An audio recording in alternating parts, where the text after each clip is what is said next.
So, Berto, I thought that Black Mirror might never come back on. I thought about it recently, and I was like, no more. Because it seemed like there was a regular pace at which they were being released. And I thought, maybe they were done. Yeah. Black Mirror's over. It seemed like maybe it did run its course. They petered out or whatever. But then... Yeah, they had explored a lot of topics. Yeah. And then all of a sudden, Stacey and I are on Netflix, and... Of course, they're promoting it, right? Because it's very Netflix flagshipy, and it's also the first episode very Netflix flagshipy. And in a while, right? So they got to promote it because people forgot. So boom, there's it right there on the front page, and I'm like, oh, Black Mirror, huh? So boom, start watching it, and I'm thinking, oh, well, got to have Berto on. Gotta do a podcast. We gotta have a podcast about it, and I don't know, but at this point, I'm thinking maybe we'll do an episode on each episode this season. That'd be great because it's a jumping off point to talk about a lot of things. What do you say? Let's do it. This is the Psychology in Seattle podcast. My name is Dr. Kirk Honda. I'm a therapist and a professor, and my favorite episode of Black Mirror is White Christmas. Who are you, Berto? My name is Humberto Castañeda. I design anti-logos, and I'm pretty sure that's still my favorite, although I really enjoyed the Bandersnatch experience, but my episode's still White Christmas. Yeah. So, let's talk about Joan is Awful, first episode, season 6. Spoilers, obviously. Spoiler alert! So I'm going to lay out the plot because I feel like it needs to be discussed, plus there's some kind of questions, and then we'll get into some more specifics after that. It gets a little primer towards the end. So... A woman named Joan is in therapy talking about how she doesn't feel like she's the quote-unquote main character in her own story. Have you noticed people talking about main character in culture today? Yeah. What are they referring to? So, but we're so used now culturally for decades, and especially more and more now, with shows and movies where there's definitely a main character. We've also gotten more and more familiar with the meta concepts about storytelling because, we hear about it, plus shows explore it and all these things. So just the idea that, there is a main character. Right. And then this idea... Right, I think what you're maybe referring to is when we were growing up in the 70s and 80s, there would be movies and TV shows with very little meta commentary. Right. Just people it was a little more what you see is what you get. Yeah, there wasn't the internet, and you had journalists who would review movies, but... they would be a paragraph long, and then that would be it. And you were just left talking with your friends. That's right. So there wasn't the level of sophistication that people have around... And movies. Yeah. I mean, there were, don't get me wrong, there's always been underground movies or more niche movies. But nowadays, there's very mainstream movies that get very meta about storytelling and about movies themselves and about characters and things. Right. So I think we've developed a comfort level with saying, primary character, the story arc, the character arc, all these kind of things. And I think people are now using it as, I go through my life and things happen to me, so I feel more like an NPC, a non-player character. Right, you hear that too. Right, I'm not the main character. This is so interesting. I didn't even think about this. So the late, great Phil Cushman, my mentor, one of my mentors, one of the things that he talked a lot about, and he talked a lot about a lot of things, but this is one of the main things he talked about, one of the main things he wrote about and thought about, which is how humans define the self. And psychology, and particularly psychotherapy, is completely, at least somewhat foundationally, based on the view of the self. And we take for granted that the way we see the self, the way we see ourselves, the way we see the definition of who we are, or even how we look at who we are, we take for granted that, well, that's just the way it is. Yeah. Right? You have the sun and the moon and the earth and the self. But it changes over time, and there's evidence of that. When you look at history, when you look at the way people operated, the way people thought of themselves, and Phil Cushman... We would enter a class expecting to talk about psychology, for example, to learn skills to be a therapist or something. And the entire class he would hijack as an excuse to teach us about philosophy and the basis for human life and the way we see everything through a cultural lens and the assumptions that we make. And on one hand, I think it was kind of a disservice to the students because it was a little advanced for them, and also it was replacing maybe some more fundamental... Something they had to learn. Yeah, maybe some more fundamental things that they had to learn. Sure. But it was good for me because by the time I was in his classes, I was already a professor and a therapist. This is when I went back to graduate school. So you could use more of that meta. Yeah, and I was expecting to be bored out of my mind having to review things that I already knew, but then he would go off on these things. And anyway, so one of the elements that I learned from him is that the way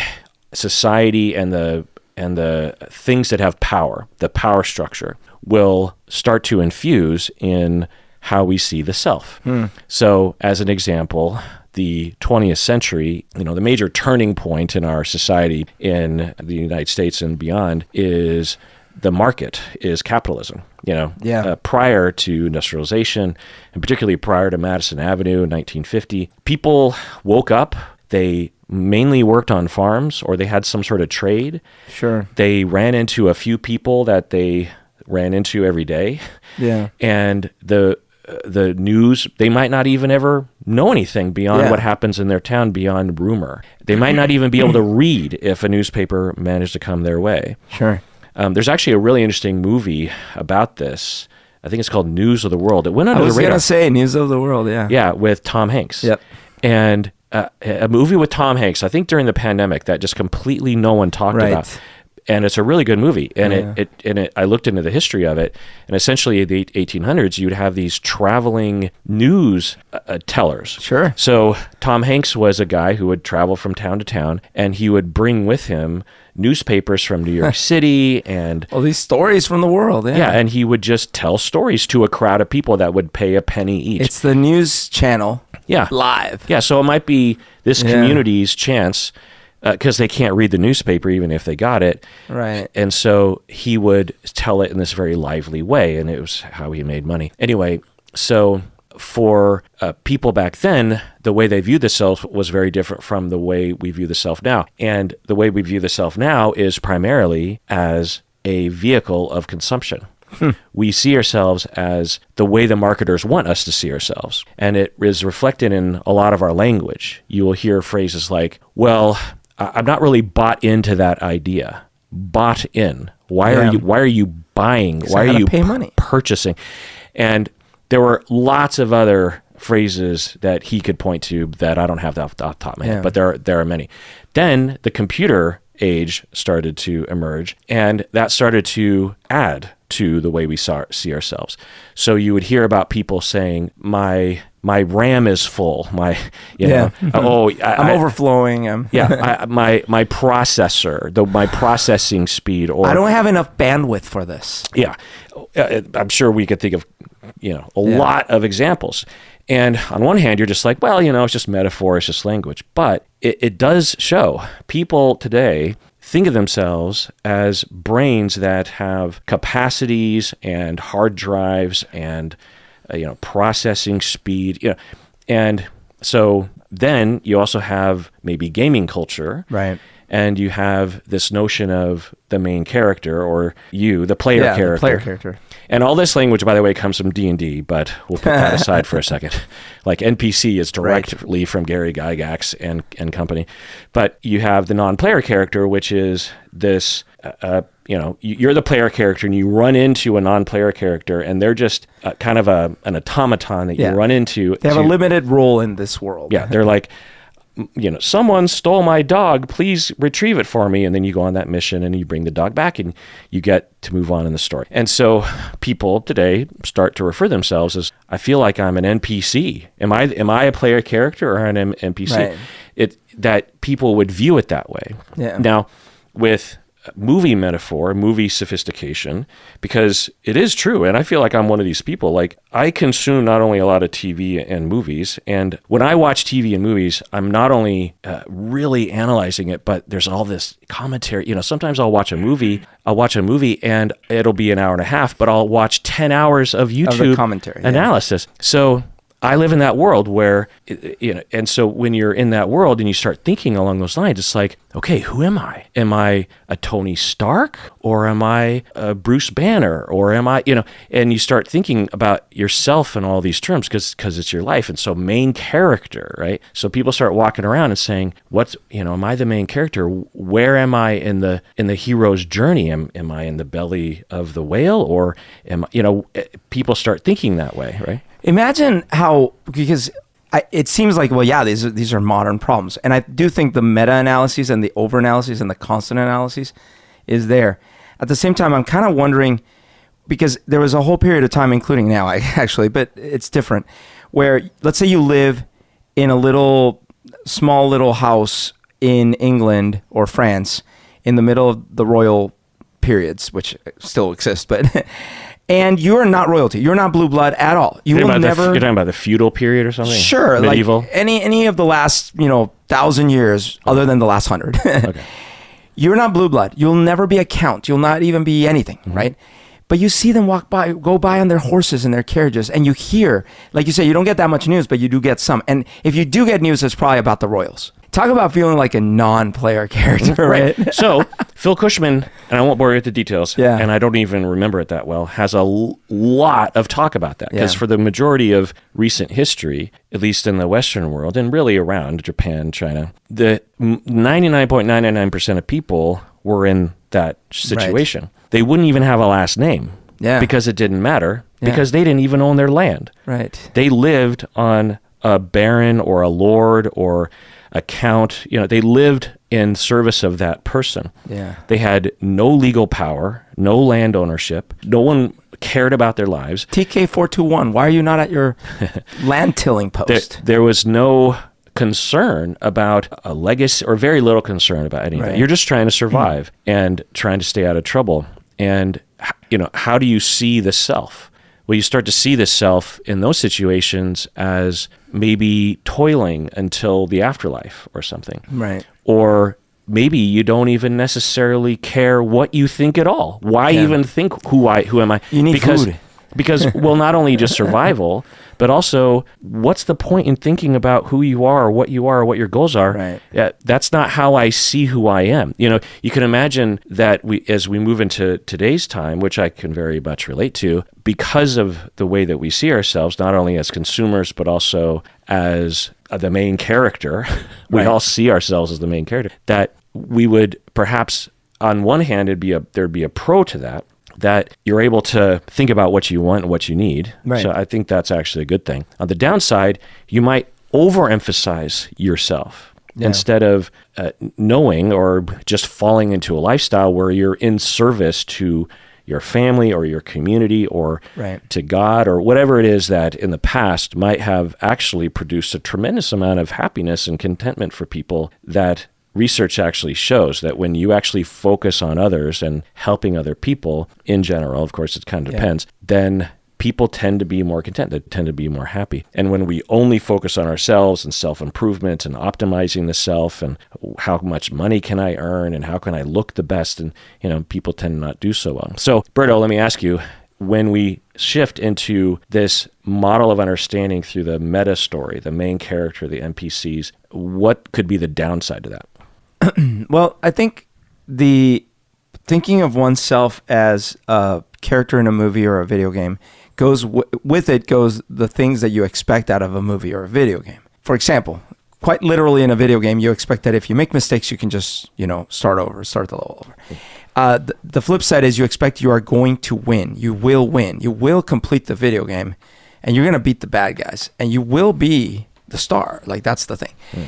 And if you're watching a movie, even more so, because in the movies and the TV shows, you don't even see the failures. There are no failures. The character actually saves everything just in time and makes it to the end. It gets a little hairy and dicey. Whereas at least in the video game, you do fail and you gotta, not in the movies, right? So there's that. And so therefore, if you're really literally over applying this, then you're going to be disappointed a lot, right? And you're going to be potentially really sad about that. Like, wait, I thought that I was going to be blah. And I'm not, or by comparison, I'm not, if you're going too far down the movie, TV show analogy, it's really Like, yeah, look, I'm not the famous one here. What's going on? I'm not the one with all the riches. But if you're going down the video game thing, it could also be damaging. For example, Columbine comes to mind. They treated their last bit of life as a video game with all the lack of care that comes with that, right? And and they were avid video game players of those kinds of games. Yeah. Yeah. So it can be damaging in the extreme. Yeah. So I thought about the different usages I would hear main character, and in one way of using it, people will, like, there's a subreddit called "I am the main character." Have you seen this? No, you don't really? You don't look at. I don't spend much time on Reddit other than when I do a search and there's like a Reddit thing in there. Yeah. Well, this subreddit, and I'm pretty sure that's what it's called, but it's something along those lines. People will post videos or stories of people who make themselves the main character when they shouldn't be making themselves. Oh, I see. It's ironic. It's like, I see what you're saying. It's almost like they are entitled, and here's this video showing them being entitled. Right. Like today or yesterday, there was a video that someone posted, and there's zero context, so I have no idea as to whether or not the person in the video was right or wrong. They're either very right or very wrong. I can't tell which one it is. It's not in the middle, because it's a graduation ceremony. I don't know if it's college or high school or something, but a woman is on stage and she grabs the microphone from what looks to be like a school administrator, maybe the president. I don't know. It's a cordless microphone, and the video starts with her. And there's all the regalia, the gowns and the caps, and this woman is fighting this woman for the microphone, rips it out of her.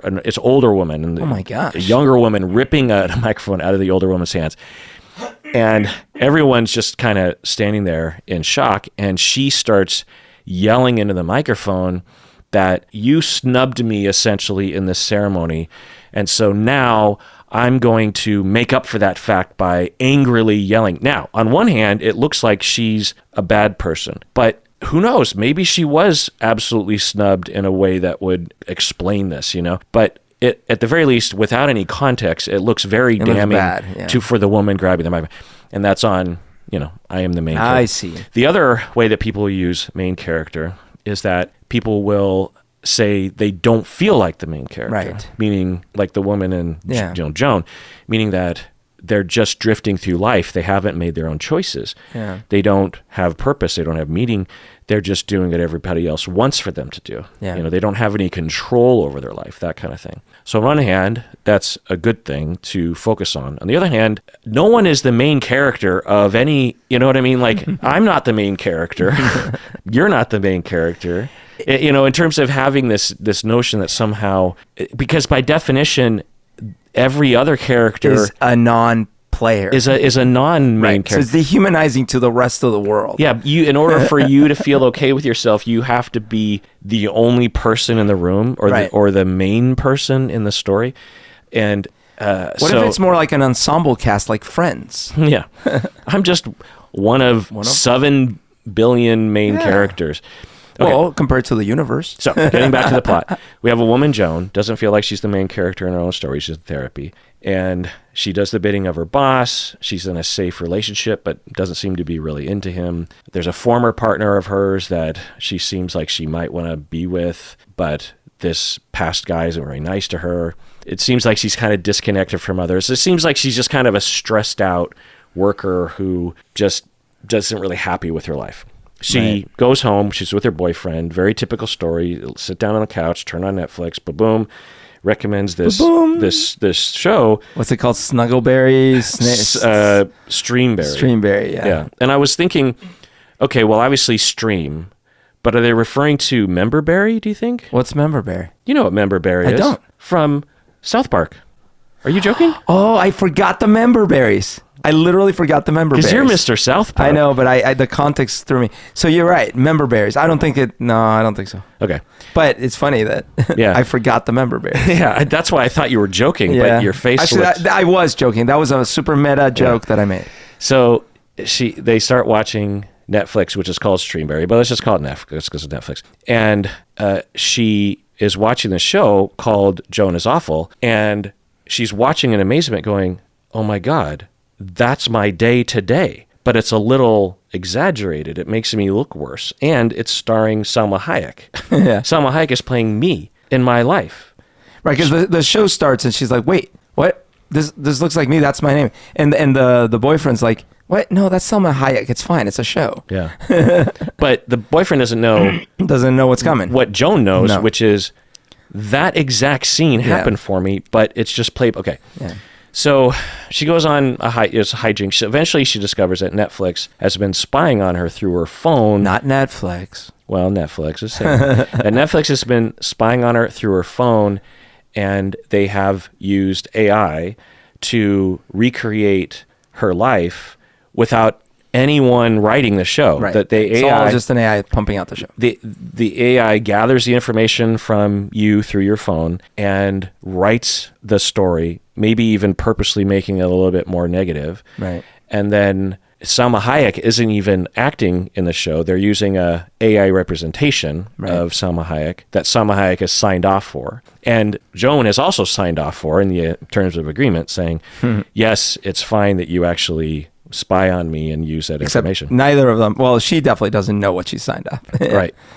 So, and she finds out that later she finds out that it's not only her, Joan, but literally almost everyone on the planet has been spied on, and an AI-generated show has been created. Or at least, spoiler alert, at least in the show she's in, that's true. We don't know in base reality if that's exactly true, but we believe it. I think it's implied. I think it's implied that literally everyone in the real world. Right, but the tricky thing is because in the show they showed that they exaggerate things, so we don't know if it was exaggerated or not. Yeah. So, Berto, in 20 years, is this possible to, barring any kind of pushback from the government or the voters against this kind of spying, let's say we did hand over that level of privacy to the marketers, is this possible? Well, yes, as in Black Mirror already, every time we have to look at a Black Mirror episode, we have to understand, well, look, they're dialing it to 11 or 12 so that it can be really entertaining. But the core concept of, hey, people are already giving digital rights. Bruce Willis is given digital rights. I just saw Howie Mandel has this thing where he can do a holographic show, and they've filmed him, the whole thing. He signed away the rights, whatever. The point is, so Bruce Willis has said, you can use my 3D capture image. Me, use my 3D images, and etc. as long as my estate, and my voice. As long as my estate signs off on it. Because he's starting to experience some sort of cognitive decline. He's got aphasia or something. And so he's saying, I approve because why? Right. Do you think so my estate can make more money? Or well, also so that his acting and memory can live on, which is the first kind of immortality, right? It's essentially, before there was immortality was like, I wrote about you, so now you're kind of remembered. Then you could be filmed, so now there's like film of you, but this is more, it's like new you on film. It's still not him, but it's still, Anyways, I don't know. There are stipulations like no porn or something. I'm sure hopefully he read the contract. But the point is, that part's already happening. People writing, yes, I will. So Salma Hayek and her involvement. Exactly. She can already do. The second part, making simulations of videos. Well, that's nascent right now. Like, it can be done with AI, but not, of course, a full episode that all makes sense or anything like that.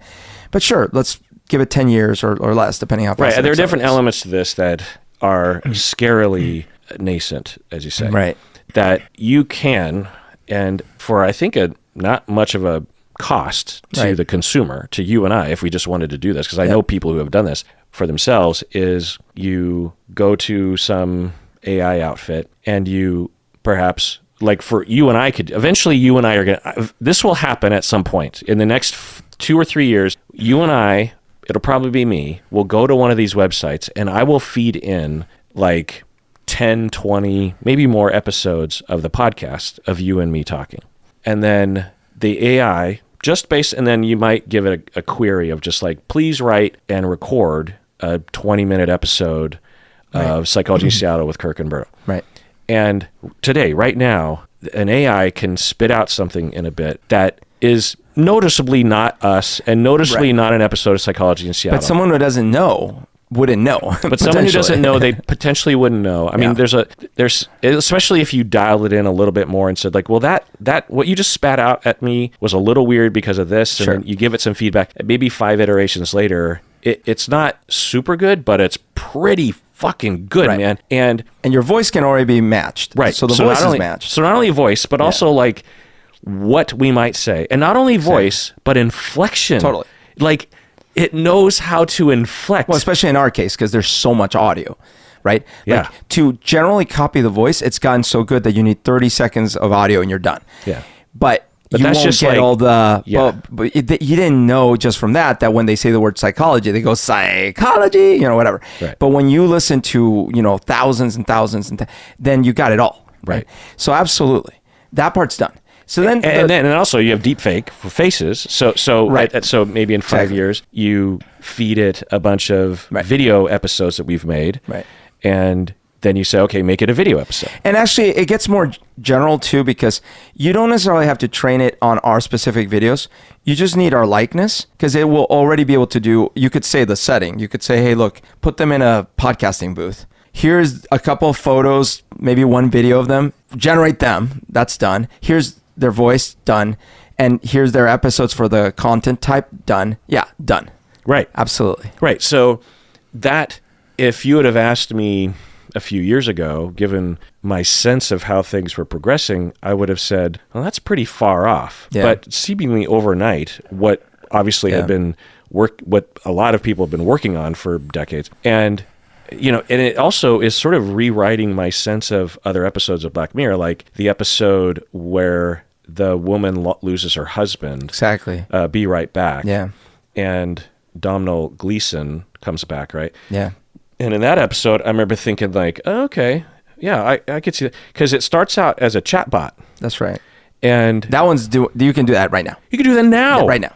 And at the time, I thought, okay, well, we're probably talking, 50 years. Yeah. Because I was under the assumption that sort of AI requires, we can go down a whole road of what is sentience, that you would need like data from Star Trek level sentience. But it's been demonstrated that you need, whatever we call sentience, you don't need anything close to that to create a very convincing version of a person, in terms of what they might say, given what is said to them. Right. Most humans alive, including most of the researchers in the field, did not anticipate the inflection point that the massive quantities of data would provide without having sort of figured out the secrets behind intelligence. Right. Because it seems like that was the assumption. Like you need that singularity, if you will, if we just look at it in terms of that language, where it becomes self-aware, and then you start feeding it information about a person, and then it can start to emulate that person. But we have gone through the back door, where never mind the singularity, just based on the data and machine learning, and you don't even exactly know what the machine learning is learning, but it's a black box that you feed information in, and then stuff comes out. Yeah, and you have to tailor it a little bit, like, that was okay, but go back to the drawing board, black box. But then eventually it starts spitting out Domhnall Gleeson, even though he's dead, and so I'm blown away that how quickly this is advancing. Absolutely. And a lot of it is due to the fact that as humans, how many books can a human read, just even read, let alone remember, right? Like in their lifetime, if they read a book a day, right, there's still a limit. You don't come close to reading the library. But so it's really hard for a human, any of us, to understand what it means to know all books, to like actually read every single piece of writing on the internet and books that have been written, all of them. And have it basically in short-term memory. Exactly. So what that means all of a sudden, since we can't conceptualize that, it's hard to predict that would result in something that sounds human. But it kind of makes sense from a data perspective, because every combination of words that you could imagine, give or take, has been put down on paper somewhere or on digital form. At least every combination of words that is likely and we would care about.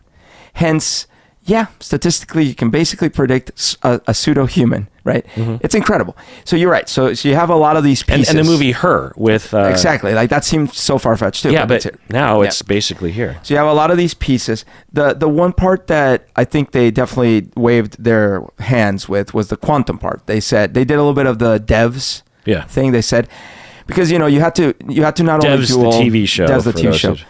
You had to do not only what we're discussing, but also the idea that the cell phone was able to capture enough data to then basically recreate everything scene by scene, right? It's like, okay, and then how did they do it? And that's when they said, well, quantum stuff. There were two hand waving. That, but also that your phones are picking up on everything that you're doing.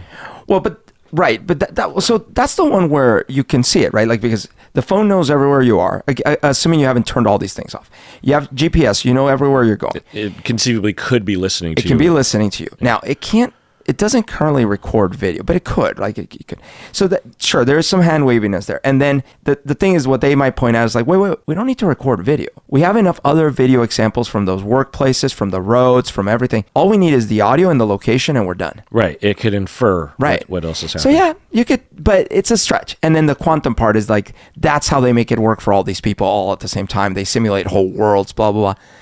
But if we're just talking about computing power and they need a hand wavy thing that you could destroy with an axe at the end, sure, then it's a convenient plot device. Yeah. Right, because if it wasn't a delicate quantum computer, and quantum computers are by its nature, at least today, extremely delicate.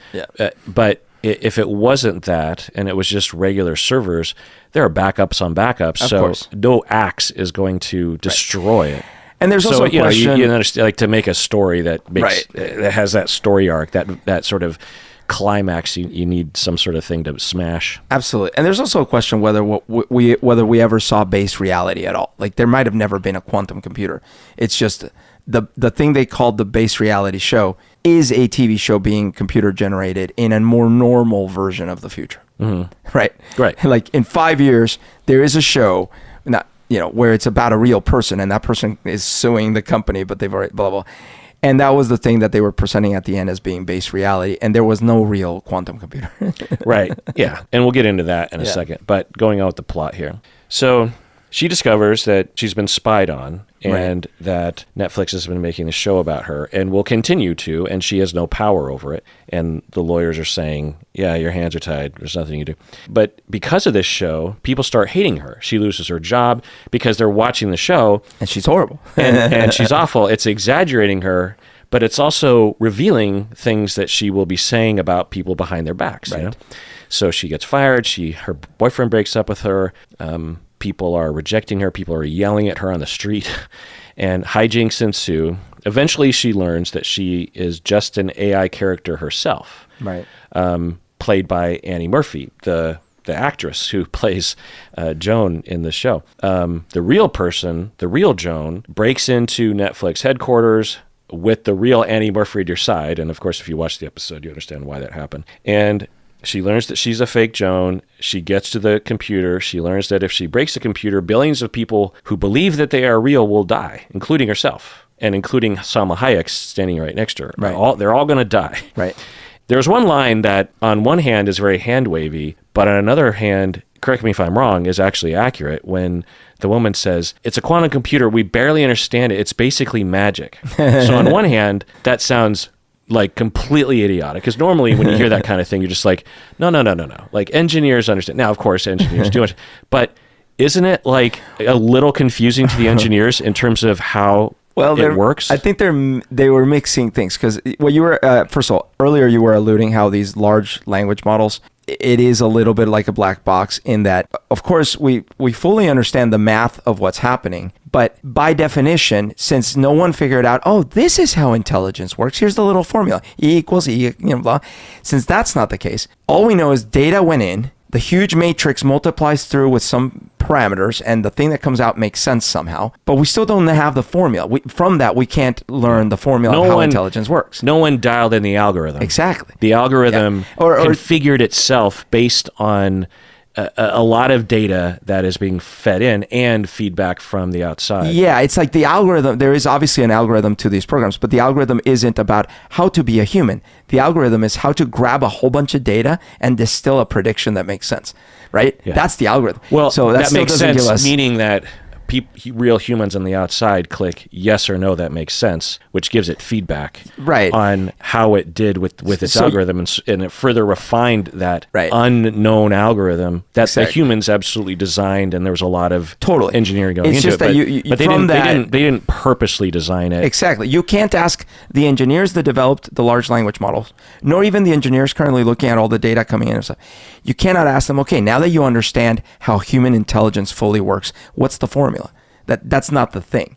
But can you just copy whatever algorithm? Can you make two versions of that black box? You can grab the trained model. The trained model is a whole gigantic matrix of numbers, and copy it onto another machine, and it'll operate the same. Yeah. What you can't do is it's like, imagine the laws of gravity, right? But you can't go in there and go like, I'm going to tweak this number and have it work different. Well, they are kind of doing that, but ironically, the same way they do it with the brain. They'll poke at it and see what breaks, and then they're like, oh, this area seems to be about this. Yeah, but they don't know what they're poking. Exactly. Yeah. That's interesting. It's like when you're looking at gravity, you're like, oh, okay. When we drop things, they fall. So on the one hand, you can write the math of that. Eventually, you can be, oh, it seems like it accelerates at blah, blah, blah. The mass has something to do with it. Okay. But you certainly haven't explained why, right?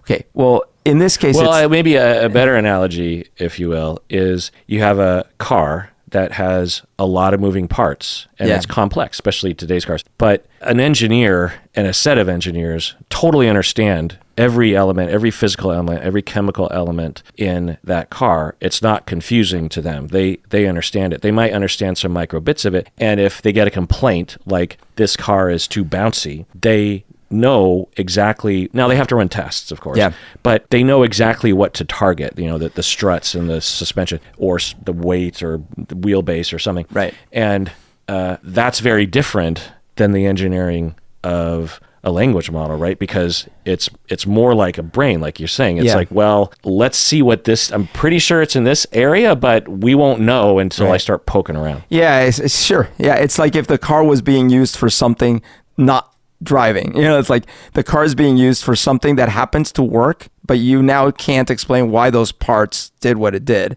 Right. Yeah, so yes.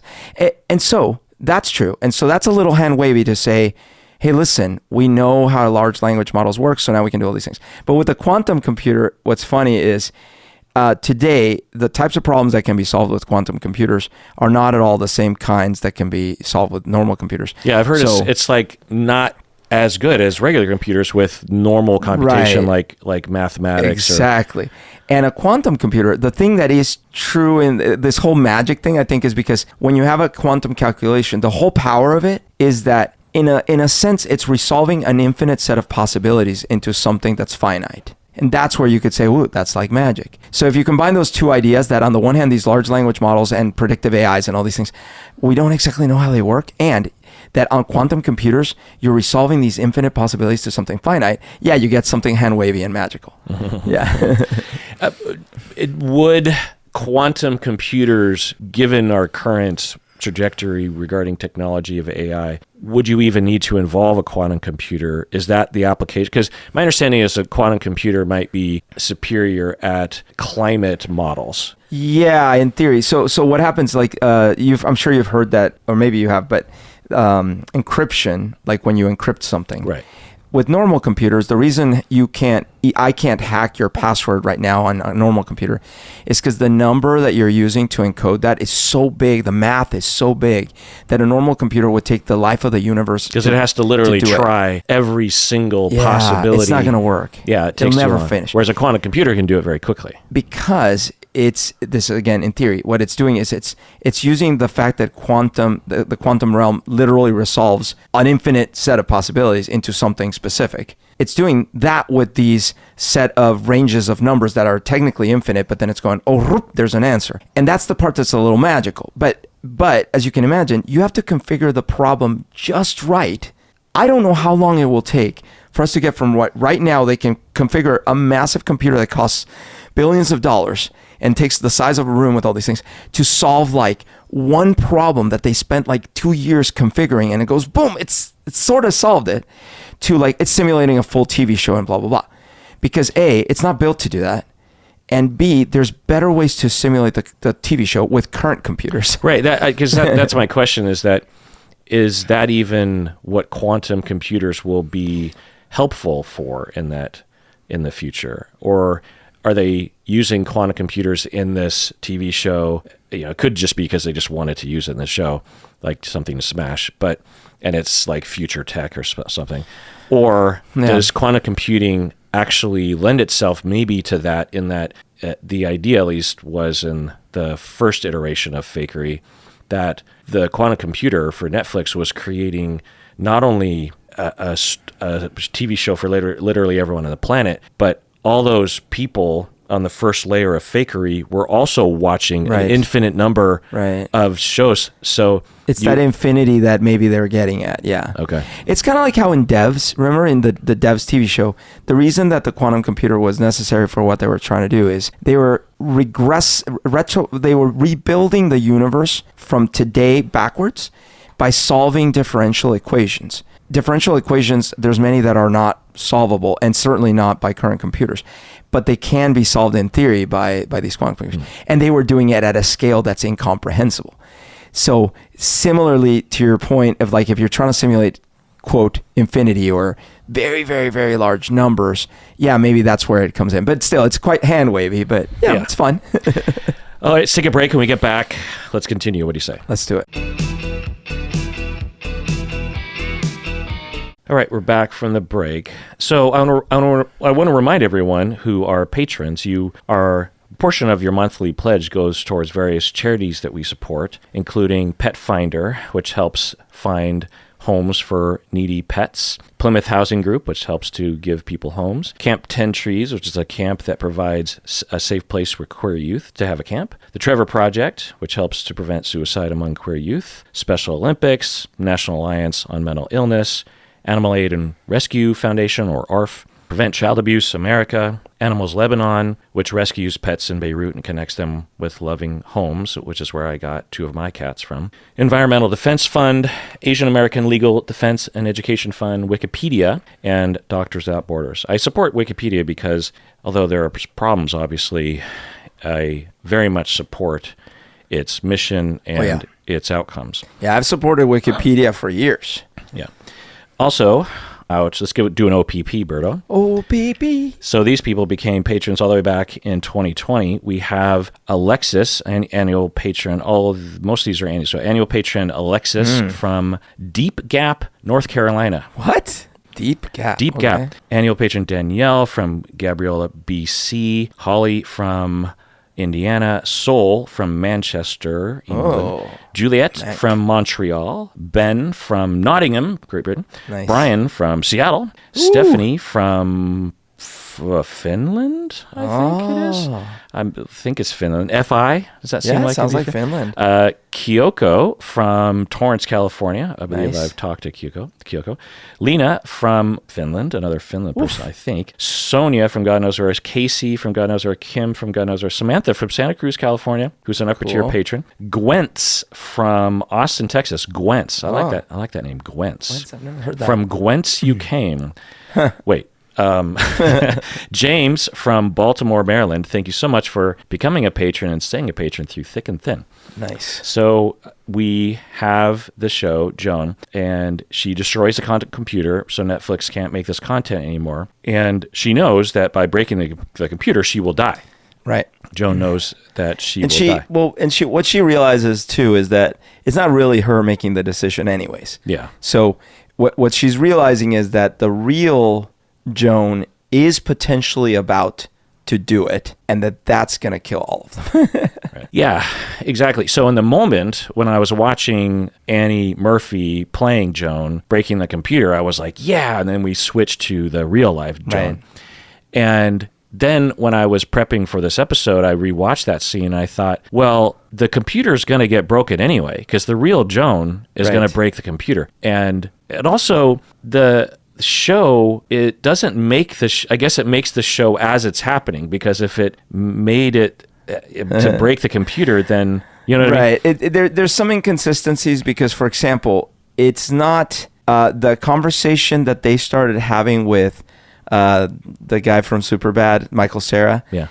In theory, if we are to believe that the other Joan was really base reality Joan, she didn't have said conversation with someone because... Yes, she did. If she did, then she's not base reality. Why? Because Michael Cera's character is saying, this is not base reality. There's another Joan. Huh. Yeah. Right? Yeah. Right? Huh. That conversation could have only happened going up the chain. Right. And so then, and we already have... But we do see that she's alive after. Well, let's... Right. And so I hate it when everyone's like, it was just a dream. It's like, no, come on. Like, it's just a Wait, story, did someone say it was a one. dream? No. And I don't even care what Charlie Brooker says. Yes. Like, there are some things when writers jump the shark on their own shows. Wait, did they say it was a dream? No. I don't know what they said. Okay. But for the sake of how I see the show, the real Joan was the real Joan. And I guess what happened was she goes to a real computer guy who isn't Michael Cera, but maybe looks kind of like Michael Cera. And this guy in the real world says something like, no, the TV show you're watching is the first, but so I guess to make it work, that one character has a little bit of meta awareness. Actually, maybe all the employees at Netflix did, because the CEO or whoever was in charge, she comes in and she says, if you break that, we're all going to die. So she also knows. So maybe everyone knows it. Like some execs have to know. So there's two things we know about the system. One, it's not an exact replica. For one thing, we know it's not exact because it uses different actresses. Also, there's small differences and small differences in dialogue, exaggerations, dramatic exaggerations, things like that. So we know that, number one. Number two, we also know that there is a time delay, right? At least it's presented that there's a slight time delay. Right? Or it just doesn't publish it until the next day. But where it starts falling through the cracks, unless you believe that the thing we see at the end isn't base reality, is that whole conversation with the one going, wait, don't destroy it because that'll kill all of us. Well, that can't be exactly the thing that base Joan was having. Right. But it could have been that the CEO of the base reality goes, you're going to kill a bunch of people. You're going to kill a billion people. Right. And that the other Michael Cera in base reality is like, listen, these simulations are blah, blah, blah, real people, blah, blah, blah.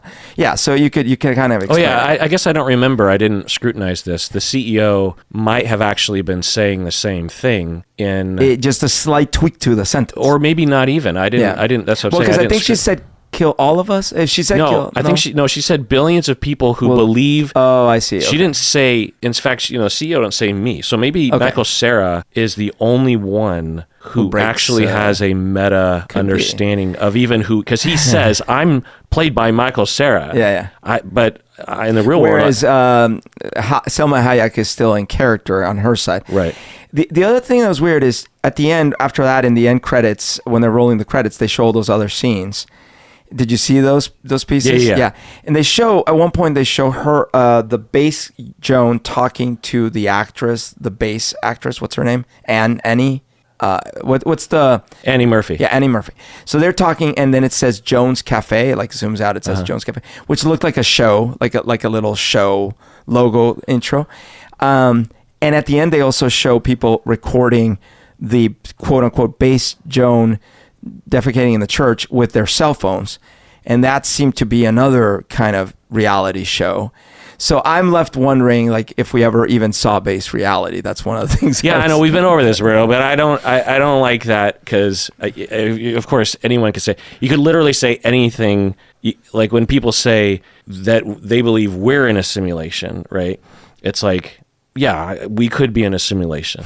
Let's move on with our lives. Well, sure. I'm just saying they didn't leave zero clues that might be the case. It was what I was saying. The fact that they made it look like a show because in the church when I'm just going to say real Joan takes a dump in the middle of the church. Yeah, there are people filming who presumably uploaded it to TikTok or something, and that's what they're watching. Sure. Yeah. Look, the other thing about this is I actually thought the show was going to take it in a different direction when she finds out that they're making all the other shows. Because I thought what they were going to say is like, look, we thought of making positive content, but everyone is horrible or something like this, right? Like, look at all these lives. Look at you. You think you're good. Look at you are doing this. You are doing this. You are doing this. That was one thing I thought they were going to do. And then the other thing I had thought a little earlier in the show, you know, when she first realizes that if she does something terrible, maybe Salma Hayek will go and complain. I thought that the arc was going to go that at first she does that. Salma Hayek goes complain, nothing happens. And then they finally, either her or them together, realize, maybe we got to be good people because that's boring. And they'll cancel the show. I thought they were going to go in that direction. Well, and the computer purposely manipulated it to make Joan look bad. Right. Like the first time Joan accidentally drops her vape pen.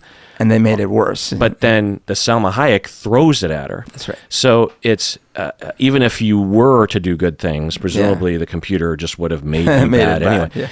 Yeah. So the real Joan is prosecuted and she's under house arrest and she's in therapy and she learned something. It's kind of subtle actually because it's in the end credits, right? Yeah. And she learns something from watching her life on the TV show. I think that's implied. Yeah.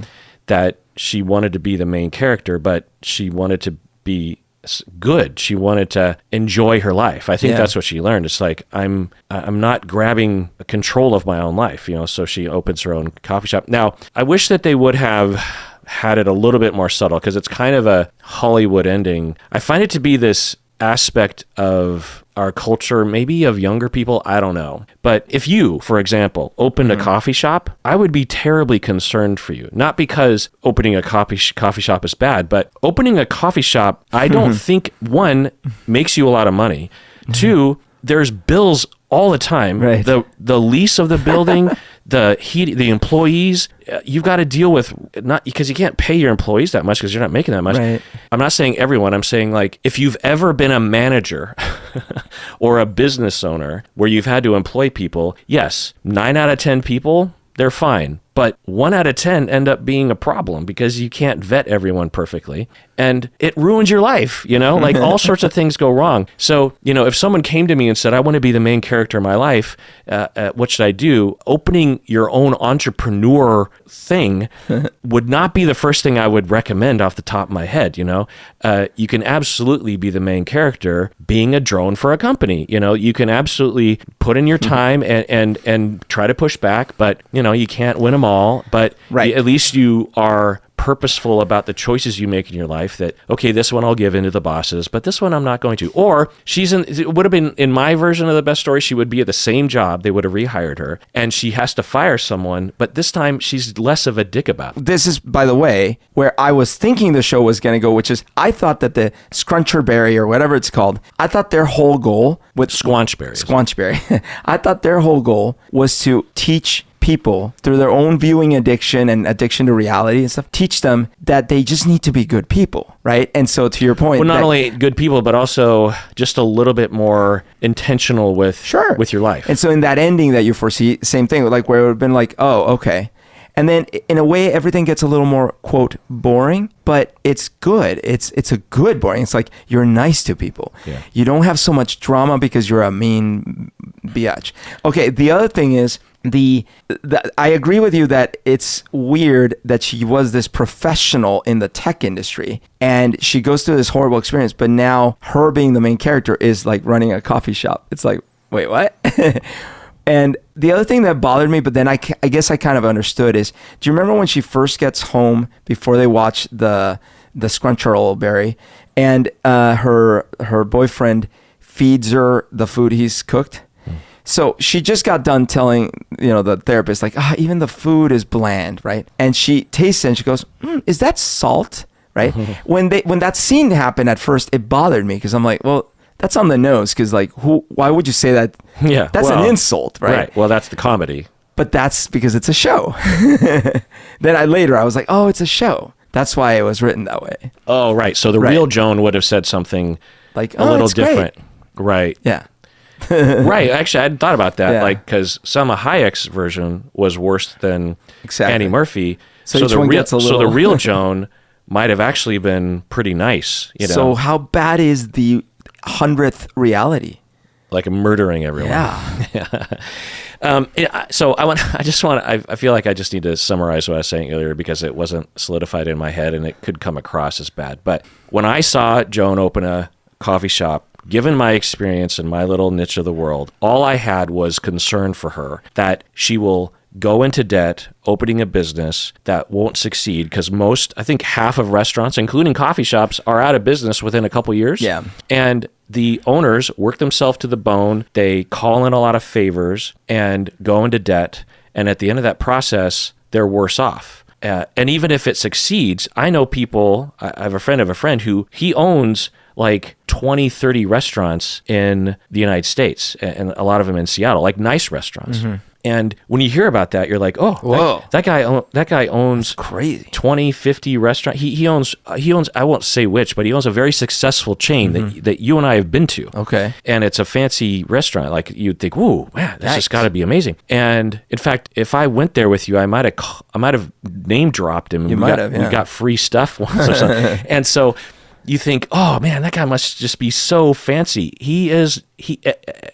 From everything I understand, every day, every hour, every minute of every day, he is constantly stressed out about scraping by because there's not a lot of margin. There's a lot of overhead and there's a lot of problems because you're dealing with a lot of employees and people getting food poisoning and it's just really stressful. But if you are on the customer side or the employee side and you've never been on the other side, you think they must have it all. I had a similar thing that happened to me when I was a professor and not the boss of the professors. I looked up to my other mentor, Paul David, and said, man, he must have it all. He's boss of all. He's the boss of dozens of professors. He's in charge of hundreds of students. He can do whatever he wants. And often his decisions annoy me, but I can't say anything because he's the boss. Man, it must be really, I never wanted to be the boss actually, because I knew it was a little stressful, but he really wanted me to take over for him. And so for 10 years, he really built me up and taught me the ways, and a lot of it I just did out of favor to him because I just felt like I had to. Mm-hmm. And I was into it, but it only took me about a year once I did become boss that I was like, oh, this is horrible. Okay, yes, I quote unquote have power, but if no one likes you when you're the boss, you can't get anything done. Yeah. And so I found out that in that position, I felt more subservient to more people than I had ever before. Oh my gosh. Because I had to have my professors, who technically I'm the boss of, I had to have them do things for me. Yeah. In their own time. I would have to give them a directive and they would have to go do it. And if they didn't do it, it was my fault. It was your responsibility. So I'm beholden to them. So now they can call in a lot of favors from me of just not directly, but I would have to really massage things with them because, they don't, professors are, I'm one of them, prima donnas, we don't like to be told we're the masters of our own universe because students love us, and so we don't like to be told what to do. And the other thing is when I was an employee, when I was not the boss, I usually did what I was told. I found out I was kind of weird. Maybe that's why I became boss. I even became boss when I didn't want to. Because you were like, oh, everyone does what you tell them. Yeah. And I found out, so not only professors, but you kind of feel below students because if they complain against you or they leave your school and the revenue goes down, then it's blamed on you. You're now subservient to all the other departments in the school. I mean, not subservient, but you're beholden. You depend on them. Whereas when I was just a professor, I basically just had to work with other people, kind of. And I had one boss. I only had to work with my boss. When I was boss, I had to deal with hundreds of people, and it was the worst. I mean, when I graduated high school, I worked as a carpet cleaner. And at first, that summer, it was a dream come true because I was working at McDonald's prior to that, making $4.50 an hour.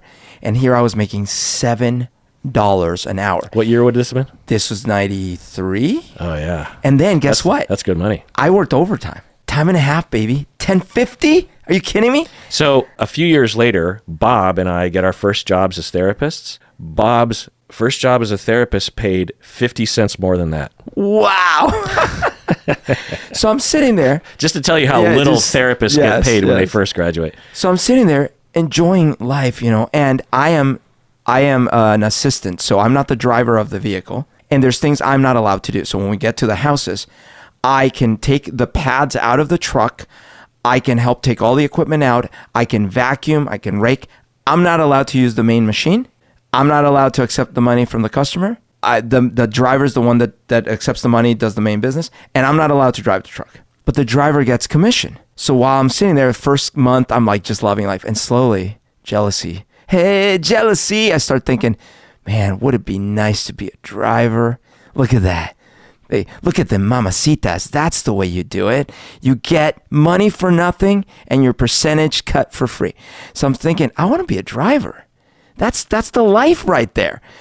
Guess what? I eventually got my wish. I became a driver, and it was horrible, dude. Why? I got to do all the driving, number one. I can't sit there and chill in the passenger seat. I'm responsible for the vehicle and everything that happens to it. I'm responsible for before I worked on an hourly basis. If they cancel the job that day, guess what? I still got paid. The drivers work on commission. If we didn't do the job, the commission of 0 is 0. Right. If they complain about the driver. The assistant they don't care. It's the driver, all the responsibility for marginally right. So more I feel like that. Maybe a lot of people, because of just the opportunities, they are never given an opportunity to be in that driver position. And so I don't know, but you tell me if you think this makes sense, that a lot of people are out there in that position, maybe their whole life, where they're envious of the boss. They're envious of the owner of the coffee shop. It just looks so awesome. Actually, I had okay, this is totally off topic, I guess, but this is very important for me. It was life-changing. So when I was growing up, I loved music. I thought, well, I know it's not really possible to make a living as a musician unless you're a session musician, and I'm not that good. And so, I'm 21 years old, and I'm thinking, I'm not going to be the next Billy Corgan. It's just not going to happen. So what could I do? Well, I knew enough about the music industry to know that people owned their own recording studios. Right. And they owned the place. They owned... And that looks sweet, doesn't it? Yeah, because as a musician and as a recording artist myself, in college, I had this really janky, but kind of at least for the time, a sophisticated home recording studio. I had, tapes and processing and instruments and sound places. And I thought, man, that would just be the best, because I could play with other musicians. I would have all that equipment. My own band could record there. Well, we meet, incidentally, this drug dealer who we were friends with him, and he had a lot of money from drug dealing. I guess looking back, it's questionable ethics as to why you'd be friends with someone like that. And I don't know his selling ethics, selling to kids or whatever. I don't all know. had friends in the gray zones of life. But he sold hard and soft. He sold it all and made a lot of money. And he wanted to pay for it was during the grunge years. So, and he wanted to make a record or something? Yeah, I think he thought of it as one, he could just, because he wanted to be part of the crowd. He wanted to play a part, and it was his kind of way in socially, I think, was because, when you're in a band, you know a lot of people, I suppose. Anyway. And also, I guess maybe he thought he might actually strike it rich if he owns the contract, because a lot of bands in Seattle are being signed at the time. Anyway, so we work with him, and he says, yeah, I'll pay for you to record. And so he gets this pretty snazzy, one of the top-of-the-line recording studios in Seattle, in Ballard, actually, and sets us up to record there. We go into the studio, and the owner actually lived upstairs. And and some old-school Seattle people might even know the exact studio I'm talking about. And if you know which one, please email me, because I've actually tried to look this up. And anyway, so I end up talking to him, and I'm like, oh my God, you're living my dream. You're living the life. And he wasn't even that much older than us. Right. He was maybe 30 or 28. And I'm like, you own your own recording studio. This is so awesome. You tell me, like, how do I get to be you? And he's like, you do not want to be me. Like, I hate my life. And let me tell you why. I can't play music anymore. Yeah. Because literally 7 days a week, I'm terrified that one of the outfits that have rented the space won't show up and won't pay the bill. Right. And I can't pay the lease in 2 weeks, and I'm out of business, and all my debt will just completely hound me the rest of my life. I'm in a constant state of stress. Yeah. And I'm like, well, how good are you like ramping up? He's like, no, we're full all the time. Yeah. I've made it. This is the tip of the mountain. There's nowhere to go from here. And I wish I never would have done this. Oh my gosh. And I heard him and I thought, so, in my normal warped sense of lack of awareness, like it just looked like this paradise. But when you get there, it fucking sucks. And so when I saw Joan in a coffee shop, I was like, oh, I mean, Joan, do you know I that worry about you. I went through that lesson. So my friend Eric, whom you know, in college, we had a band and we thought, so here's the deal. To make it, we got to record a record. That makes sense, right? So we got to record a record. But why go pay someone money to record? Why don't we build our own studio? We thought, oh yeah, that makes sense. And he had gotten a little bit of money from his grandma passed away. He had not a lot, but just a little bit of money. And we're like, great idea. Let's just spend money on recording gear. We'll set it up. We were renting this house that had a basement. We're like, we'll set it up in the basement. But to make it work financially, we need to record some people, right? But we'll mostly record our stuff, and then we'll get some people to come in and pay us. Oh my God. So I became the lead engineer, and I learned more. I've forgotten more about recording than I'll ever know. And, we had a Mackie. I didn't know. I don't think you've ever told me, because I haven't. Yeah. By the time I met you, you had a very but that was on the way down of all that. You had a very, very, you have microphones that were $10,000. Right. And you had all the bells, and you still do. Yeah, but this was before all that. These were like, we had Sures. Yeah, but I'm just saying, this is the precursor. The precursor. We had a Mackie 24-channel console. Oh my God. We had the nice, Event 2020 speakers, the whole thing. And I became the lead engineer. And at first I was so excited. We were so excited. We started getting clients. And like everything you're saying rings so true, because you start getting clients. Okay. First, they cancel on you. Then they do show up, but they show up and they're very inefficient, and it takes forever to set them up. Then they don't have the songs like fully written, and then you think you're billing them by the hour, but like they're poor, so you're making deals with them, and then they record and they're not happy with the results. So you have to like re-record, and now it feels like it's your fault. So like you got to do it for free. Then you get literally insane people. We had a person who was more like an R&B. And every time he sang, it sounded beautiful to us. He was never happy with it. He would say, erase it. And we're like, listen, it's digital. We don't have to erase it. He's like, no, erase it all. Start from scratch. I don't want it to exist. Exactly. It was these nightmares. We never made money with it. Yeah. We barely got to record our music. It's a complete waste of time. Yeah. And then we and you spent how many thousands of dollars on stuff that you didn't necessarily. Now, I did learn a lot about recording, so I'll take that with me. But as far as like the dream of having the studio, I'm like, oh boy. So Berto, let's take a break. What do you say? Let's do it. All right, we're back from the break. Okay, so Berto, let's say that the Michael Cera character in the episode were to, for whatever reason, a glitch in the quantum computer decides to convince Joan and Salma Hayek to become patron of the podcast. What would he sound like? Okay. Hold on. Before you do anything drastic, you got to listen to me. I know you think you are who you are, and that makes sense. We all think that, but you're not. This is going to blow your mind. I'm actually here. It looks like I'm me, but I'm not really me. I'm an actor. My name is Humberto Castañeda. I actually don't work in this stuff here, but you think you are who you are because you're also not in base reality. There's someone below you. Oh, I know it's freaky, but there's a way through this. Trust me, there's a way. You just got to become a patron. I know, but you just got to become a patron of Psychology in Seattle. That will bring us back to base reality. Man, you're almost as good as a chatbot. All right, let's get back to what we were talking about. Okay, this is completely off topic from Black Mirror, but this is a very important psychological topic. Yeah. And it's very personal to me. So I have another example. Okay. Is that everyone wants, or at least in Seattle, I don't know about other places, but if you're a guy of a certain lifestyle, the one thing you always want and always wanted was your own boat.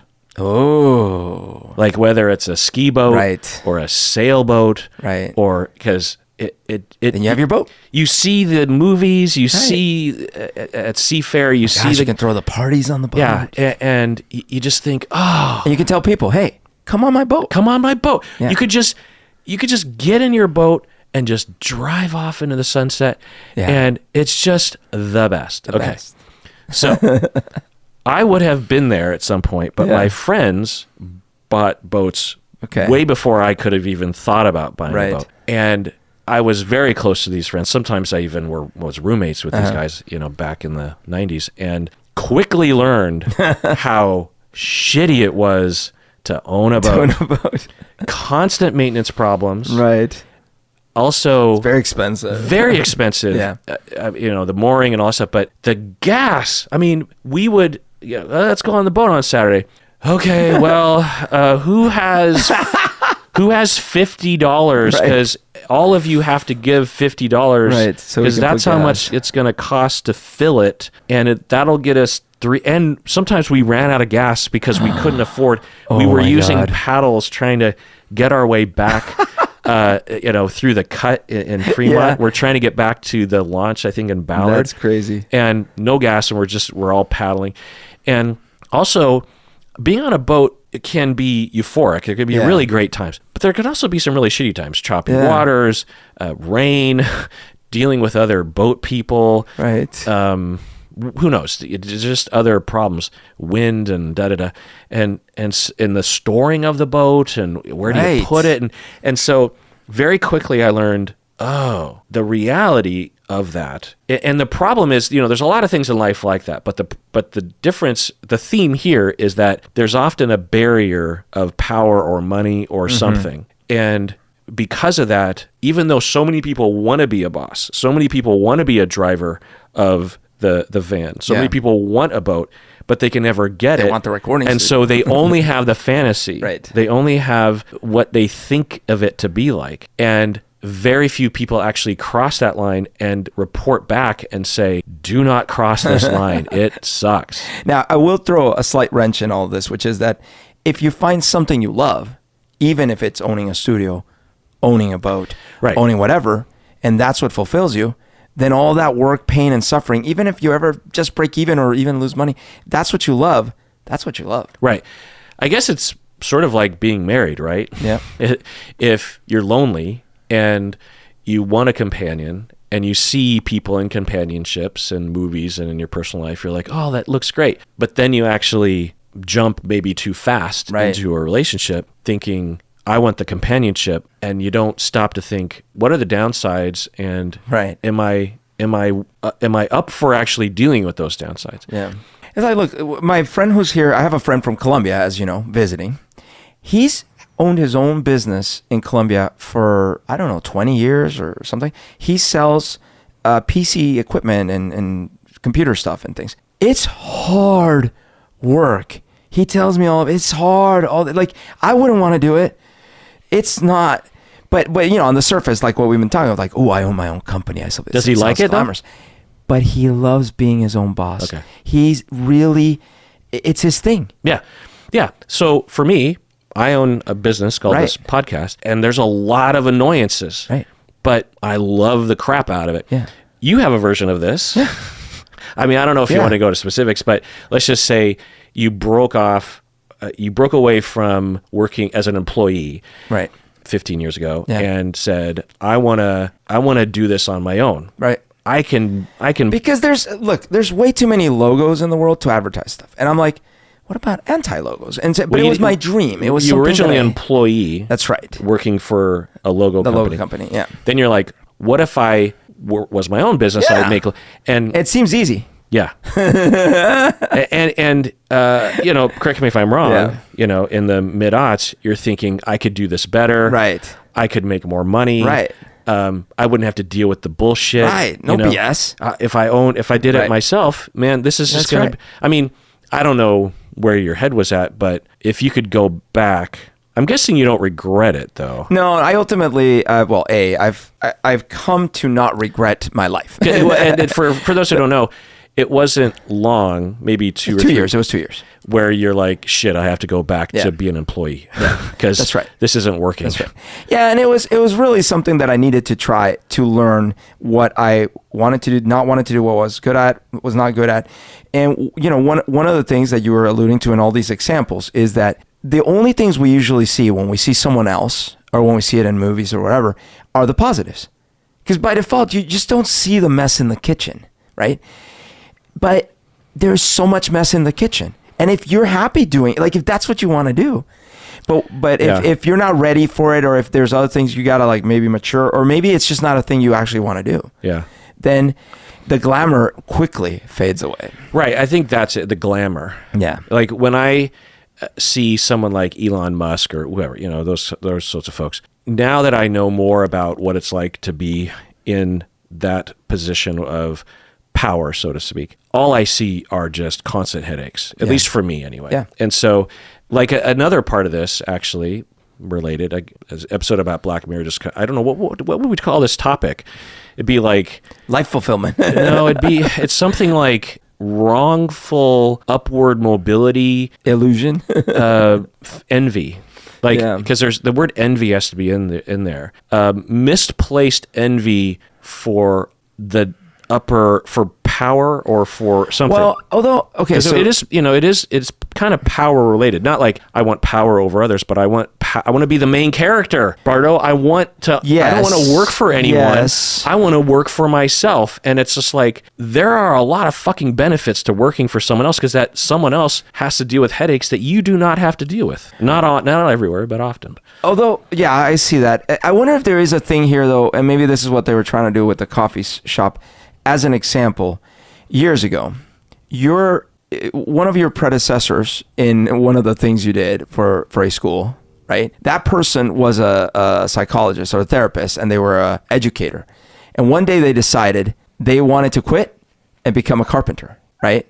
So, I mean, look, the idea of being a carpenter to me doesn't sound appealing at all. I can't do it, first of all. I'm not good at it. Second, it just sounds like so boring. I don't know, mind numbing. I don't know. I don't like it. I'll say you're a very smart dude. You could probably do a lot of things. Carpentry is... But I wonder if you literally wouldn't excel in carpentry. Because the things you say that are related to that working with your hands area. Right. I just don't think... I mean, it would take me another 20 years maybe to just kind of get started. Yeah.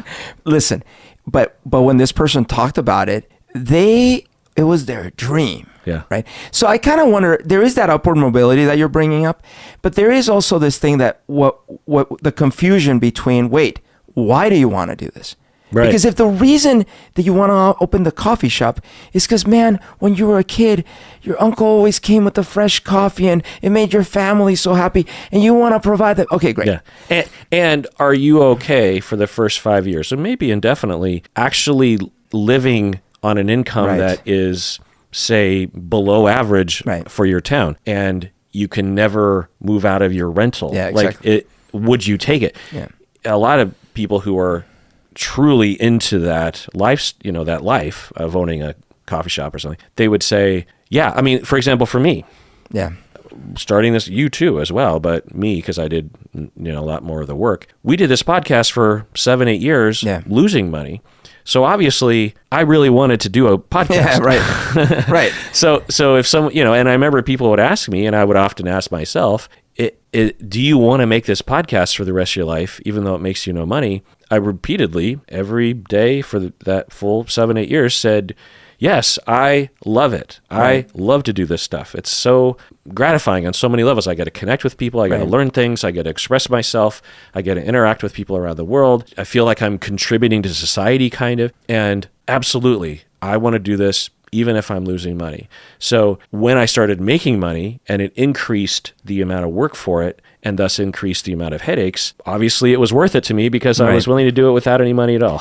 And I think that's a lot of the disconnect, is that since we don't live in an infinite resources environment. So there actually, for example, if 300 million people in this country, including babies, I guess, decided they wanted to open a recording studio, guess what? That's impossible. Yeah.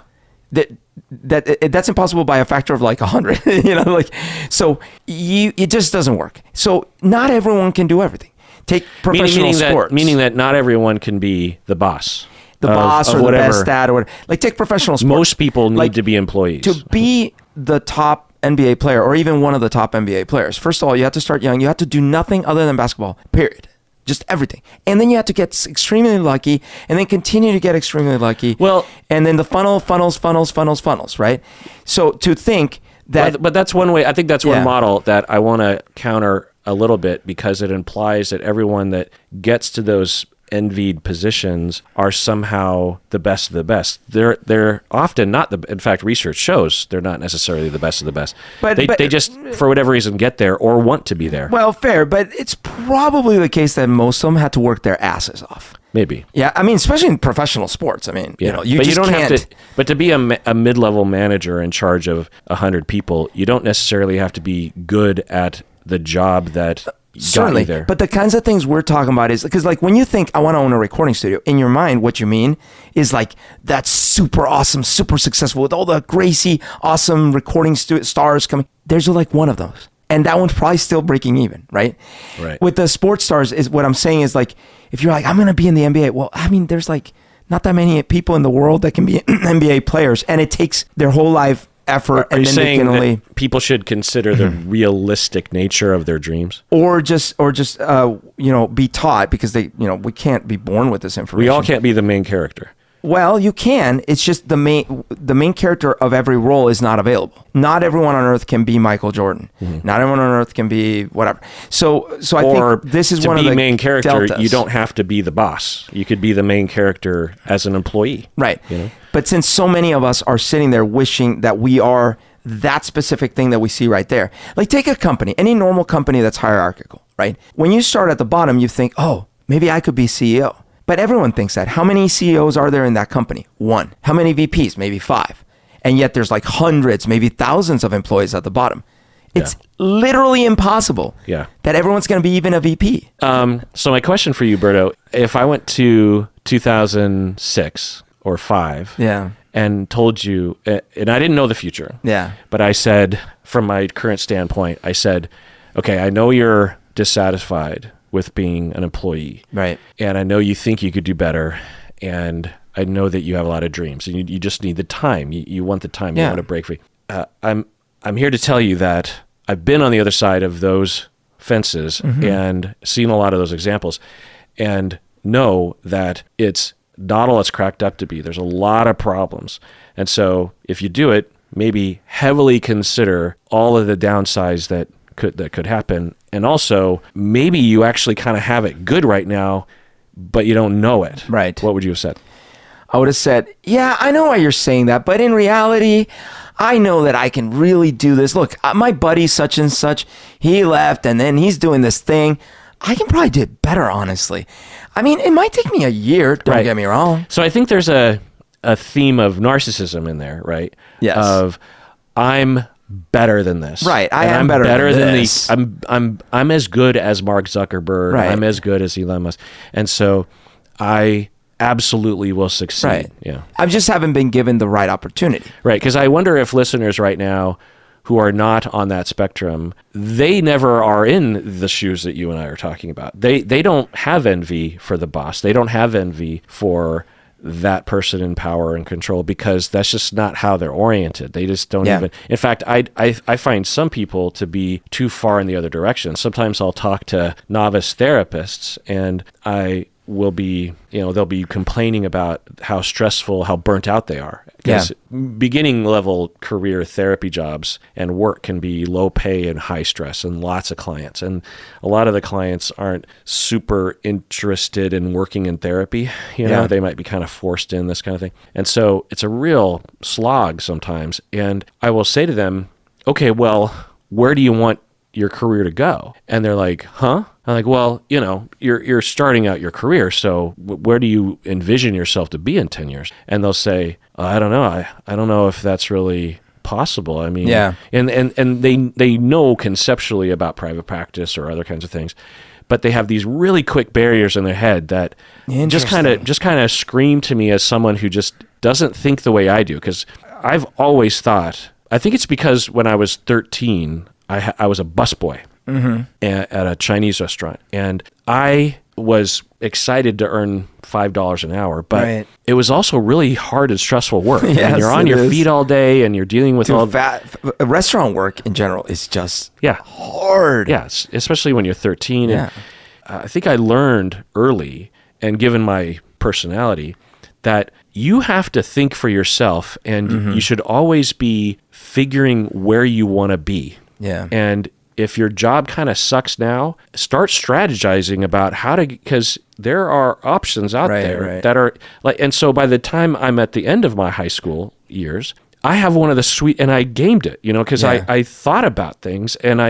my friends back then will still say, Kirk, you always seem to find these like really sweet gigs, even though they're kind of dumb. Like I was a security guard. I had actually 2 security guard jobs. My one in high school, I sat in a booth. For those who might know, you might know Providence Point, the retirement community on the hill, on the plateau. There's a little booth on the entrance with a gate. And I sat in that booth, this small little hut, if you will. And you don't have to do anything and there's no security concerns. And if there were, you just call the police. Yeah. So it's not like I show up with You're just a glorified camera. Yeah, exactly. Then that, and in my other security job that I worked downtown Seattle as a security guard, that's what they would say. If there's an altercation, you don't fight. You're not trained to fight. Right.